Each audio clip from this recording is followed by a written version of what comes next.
Vamos a uma ideia de como ensinar para as pessoas, né, a conceituação do que é um prisma. Dentro lá de geometria espacial, o prisma ele é uma das primeiras figuras geométricas que a gente vê. E ele tem uma definição, ele tem uma conceituação muito própria dele. Esse daqui, por exemplo, é um exemplo de um prisma. Esse aqui também é, mas ele recebe um nome especial, né? Essas duas figuras, ele é um prisma. Esse daqui também é um caso especial de prisma, a gente chama ele de paralelepípedo. Mas né, talvez você tenha começado pelos cubos, pelos paralelepípedos primeiros, mas às vezes eu vejo muita gente começando direto no prisma e depois entrando nos casos especiais. Como que eu ensino o que é um prisma? Primeiro, a gente vai dar uma volta no planeta Terra. Por quê? A depender da turma que a gente está, a gente vai ter que dar uma relembrada em alguns conceitos que vai ser importante na gente explicar a base da conceituação do que é um prisma. Não estou com a intenção de dar uma aula super mega detalhada de geometria espacial, nos pontos de intersecção. Claro que uma hora a gente vai soltando uma conceituação, uma definição ou outra. Por exemplo, o encontro entre duas faces sempre será uma reta. Então, através desses origamis, a gente vê o encontro dessa face com essa face, tá? Essa intersecção, essa reta aqui. Então, a gente vai soltando aí uns conceitos ou outros, mas a ideia é conceituar basicamente o que é um prisma. Então, eu lembraria assim, alunos, lembra lá da Didi Dedeta que falava pra gente assim, lá das retas, lembra? Eu tinha duas retas, essas duas retas elas nunca se encontravam, logo a gente chamava essas duas retas de retas paralelas. E aí é importante ter algo para eles copiarem, né? Para eles guardarem. Quem quer também, que às vezes você tem livro, hoje em dia também não é tão interessante assim obrigar todo mundo a copiar, mas geralmente sempre tem alguém que quer. Retas paralelas, e relembro a definição de retas paralelas. São retas que nunca vão se encontrar para os mais avançados, né? Vão dizer que elas se encontram no infinito, mas isso é uma viagem muito grande, talvez a gente nem ensine. Retas paralelas e retas concorrentes, que são aquelas retas que têm um ponto em comum. Então, como eu falei, retas paralelas, retas concorrentes. E o que é reta? Reta é uma figura geométrica que tem apenas uma dimensão relevante. Então, a gente conceitua, dá uma relembrada, dá uma rememorada muito rapidamente, porque o nosso intuito é entrar em geometria espacial.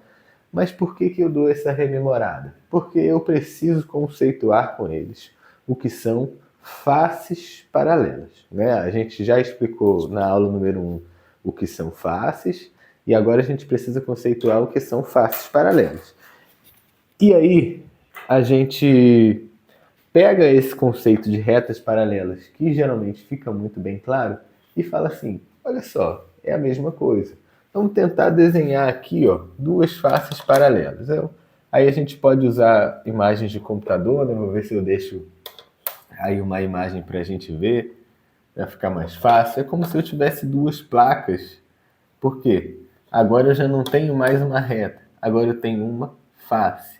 E qual é a definição de face? Face, eu tenho não só uma dimensão relevante como eu tinha na reta, como eu tenho duas dimensões relevantes. Agora eu tenho altura e eu tenho comprimento. E é muito difícil desenhar um desenho 3D no quadro, porque o quadro ele é 2D. Então às vezes fica um pouco difícil. Então, a depender, a gente pode ter aí um sistema de computador, de repente, umas imagens para botar assim para eles verem, porque fatalmente o desenho do quadro não vai ficar muito bom. Mas vamos usar a imaginação. Vamos imaginar que tem uma placa aqui em cima, uma placa aqui embaixo. E essas placas, por mais que eu possa expandi-las, tanto para cima quanto para baixo, quanto para cá quanto para cá, essas placas que não são mais simplesmente retas, elas têm duas dimensões relevantes, elas nunca vão se encontrar. E aí você pode usar mais variado tipo de exemplo, como por exemplo, explicar sobre as paredes da minha sala.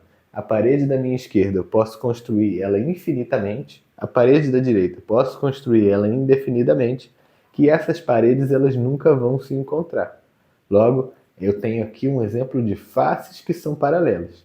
O chão, o teto, Ou ainda a gente pode utilizar as figuras que a gente utilizou na primeira aula. Eu boto uma régua grande assim, ó, para mostrar que essa face aqui de baixo nunca vai se encontrar com essa face aqui de cima.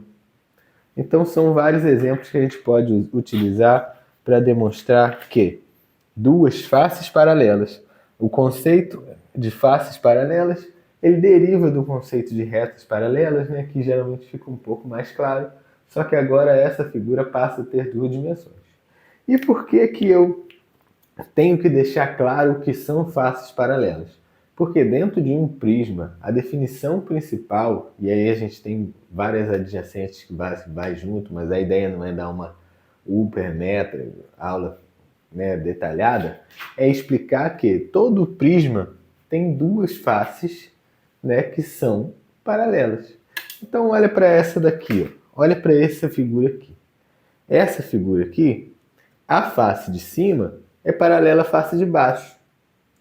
Essa face aqui, né, de baixo, paralela à face de cima. A da esquerda também é da direita, por isso que é um caso um pouco especial.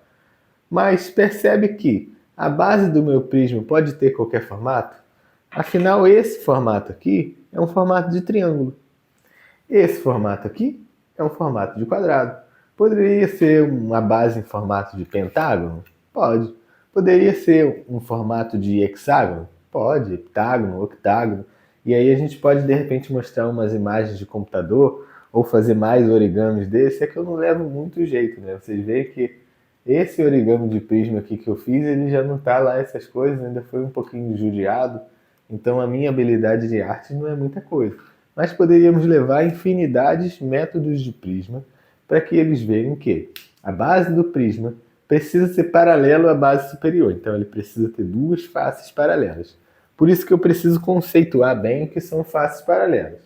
E aí dentro desse desenho eu ainda posso completar. Olha, vamos fazer um prisma aqui com essas duas faces paralelas que eu construí, porque esse prisma aqui pode inclusive estar torto. Não tem nenhum problema esse prisma estar inicialmente torto. A gente vai dizer que ele é um prisma com base oblíqua, mas quando a gente trabalhou lá em geometria plana, a gente já viu que nem todas as figuras eles eram retas de fato, né? E aí a gente já pode entrar com, olha, minha habilidade de desenho é maravilhosa. Então, ensinar geometria para mim tem um plus a mais de desafio. Mas o que que a gente enxerga aqui? Que essa base aqui de baixo, ó, ela é paralela a essa face aqui de cima. Logo, essa figura é um prisma. Inicialmente, a gente pode mostrar um prisma mais torto. É mais difícil de cair em vestibular, mas é só para a gente conceituar. Se essa base aqui é paralela a essa base aqui de cima, a figura é um prisma, mesmo que ele esteja um pouquinho torto. Então, aqui ele é um prisma oblíquo que não tem nenhum problema. Aí depois a gente pode desenhar um prisma reto, que ele é como se fosse esse desenho aqui, que ele é um prisma reto. Por quê? Porque essa minha reta aqui forma um ângulo de 90 graus aqui com essa base do chão, mas isso não é obrigatório para que eu entre na conceituação de prisma. Ele podia estar meio torto, eu não vou entortar ele aqui agora, mas ele podia estar um pouquinho tortinho para o lado, contanto que as duas faces fossem paralelas, a definição de prisma se manteria. Então, poderíamos ainda aqui fazer um prisma mais reto, poderíamos desenhar um prisma de outras, né, bases, como por exemplo triângulo, quadrado, pentágono, enfim. E aí a gente começa a dizer assim, tá, se todas as figuras são um prisma, como que a gente diferencia o nome desses prismas? Ora, esse prisma aqui, qual é a base dele? A base dele não é um retângulo? Então a gente diz que ele é um prisma de base retangular. Porque a base dele é um retângulo, então a gente diz que ele é um prisma de base retangular. E aí a gente pode, de repente, depender da turma, né, interagir com eles e perguntar, tá, se um prisma que tem a base retangular é um prisma de base retangular, que o nome é até uma criatividade, né? Qual é o nome desse camarada aqui? Ele é um prisma? Sim. Qual é a base dele? Um triângulo. Qual é o nome dele? Ele é um prisma de base, acertou, prisma de base triangular. E se ele for reto, eu vou chamar um prisma reto de base triangular. Então eu poderia ter um prisma de base pentagonal? Sim.